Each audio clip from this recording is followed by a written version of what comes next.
You see, this is why I chose to design my banner the way I designed it, with the man's head off, and he's actually looking at himself. Because all of this growth, especially in business, especially in finances, growth in itself, but especially with these topics, it's a lot of introspection. It's a lot of looking at yourself. Okay? It's a lot of change. So it's either you're going to, what does it say? Comments. Okay. It's either you're going to step up to the plate and actually do what you need to do for the change, or you're just going to wish about it. Okay? And find excuses about it. Right. So what did I write here? For instance, charging appropriate fees or accepting lucrative contracts without hesitation that helps to align your internal beliefs with external wealth flow. Okay? You have to have the confidence to do what it is that you need to do to get to the next level.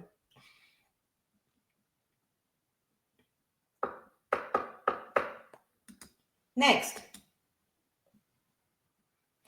Again, receiving as part of wealth flow. Worthiness and clarity. I'm going to stress it. I'm going to stress it because this not only has to do with finances or with your profession or with your work. It doesn't.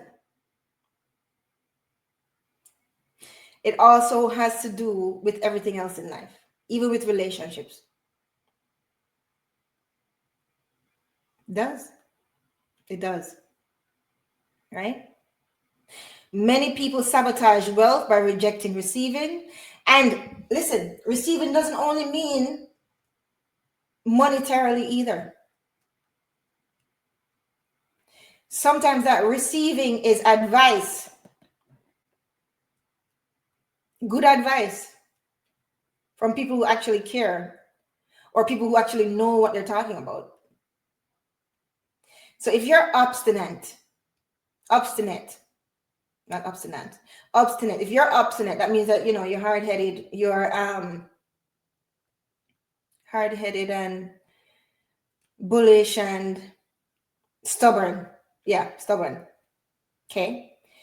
If you're like that and you reject gold from between somebody else's ear, that can sabotage your wealth as well. But it's a matter of you knowing who to listen to and surrounding yourself with people that you ought to be listening to. Okay? You have to be very selective of who you listen to. So, personally,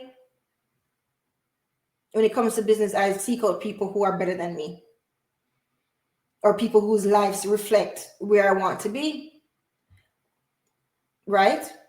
And people I know who have weathered some storms. Because and they have the best intention for me. That is who I seek out. Right? This is what you need to do. So, many sabotage wealth by rejecting receiving. Again, receiving doesn't only mean opportunity. Well, you know what? Actually, advice is an opportunity too. But receiving doesn't only mean like an opportunity or money, etc. It can also mean receiving good advice.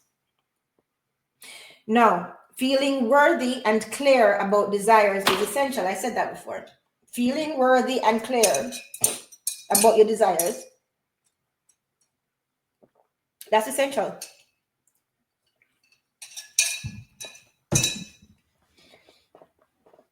If you don't feel like as if you deserve it, if you don't feel like you deserve it, you'll never get it. Or you'll get it and you'll destroy it. Okay? Quotes on Miss BlueFire's explanation. Most people don't get what they want because they don't know what they want. They haven't made it clear to themselves what it is that they want. Most people don't get what they want because they don't know what they want.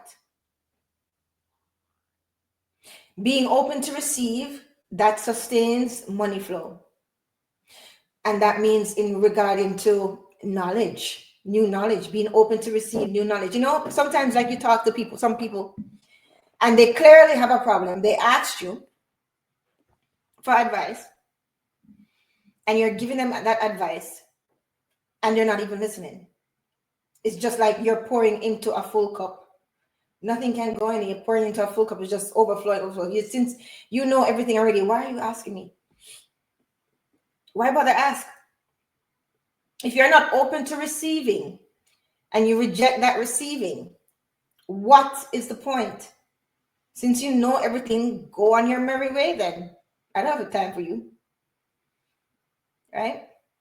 So being open to receive sustains money flow. That also is having your mind open to opportunities. Having your mind open to advice, having your mind open to see what would be a good place to invest.